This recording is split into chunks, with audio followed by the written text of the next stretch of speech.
ఉప్పు లక్ష్మీదేవి స్వరూపంగా చెబుతారు. రాత్రిపూట ఉప్పు అనే పదమే నోట పలకవద్దంటారు. అలాగే ఉప్పుని తల చుట్టూ తిప్పి పడేస్తే దిష్టి తొలగిపోతుంది అని చెబుతారు. అలా ఉప్పుకున్న ప్రత్యేకత వెనుక ఉన్న గొప్పతనం ఏమిటి అనేది ఈ వీడియోలో మనం తెలుసుకుందాం. ఉప్పుని లక్ష్మీదేవితో పోలుస్తూ ఉంటారు.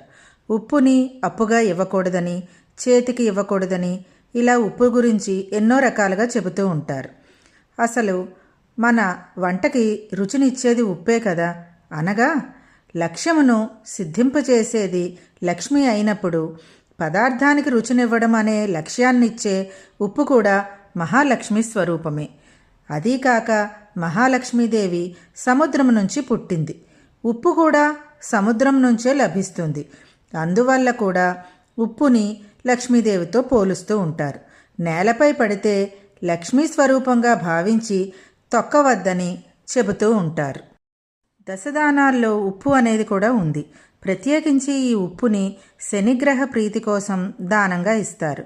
ఉప్పుని చేతితో తీసుకుంటే అది దానంగా పరిగణించబడి అవతలి వారి చెడు ప్రభావము తద్వారా తీసుకున్న వారికి చెందవచ్చని భావిస్తారు. అలాగే పితృకార్యాలలో ఉప్పును దానం ఇస్తూ ఉంటారు. అందువల్ల ఉప్పుని చేతికి ఇవ్వకూడదని అంటారు. ఉప్పుకి ఉన్న శోషక లక్షణాల వల్ల మన చుట్టూ ఉన్న ప్రతికూల శక్తిని ఉప్పు తొలగిస్తుందని విశ్వాసం. అందుకే ఉప్పుని చుట్టూ తిప్పడంతో దిష్టి తొలగిపోతుంది అని చెబుతారు. అలాగే బాగా అలసటగా ఉన్నప్పుడు, విపరీతమైన తలనొప్పి, నిరాశగా ఉన్నప్పుడు కొద్దిగా ఉప్పు వేసైనా నీటితో స్నానం చేయమని చెబుతూ ఉంటారు. వాస్తు పరిహారాలలో కూడా ఉప్పును సూచిస్తూ ఉంటారు. ఇంట్లో ఆర్థిక ఇబ్బందులు ఎక్కువగా ఉన్నా నైరుతి మూలలో ఒక గ్లాసు ఉప్పు కలిపిన నీటిని ఉంచడం వల్ల ఆ సమస్యల నుండి గట్టెక్కవచ్చని సూచిస్తారు. అలాగే ఇంటిని శుభ్రం చేసేటప్పుడు నీటిలో కొంచెం ఉప్పు, పసుపు వేసి ఆ నీటితో ఇల్లు తుడవడం, కడగడం చేస్తే ప్రతికూల దోషాలు తొలగిపోతాయి.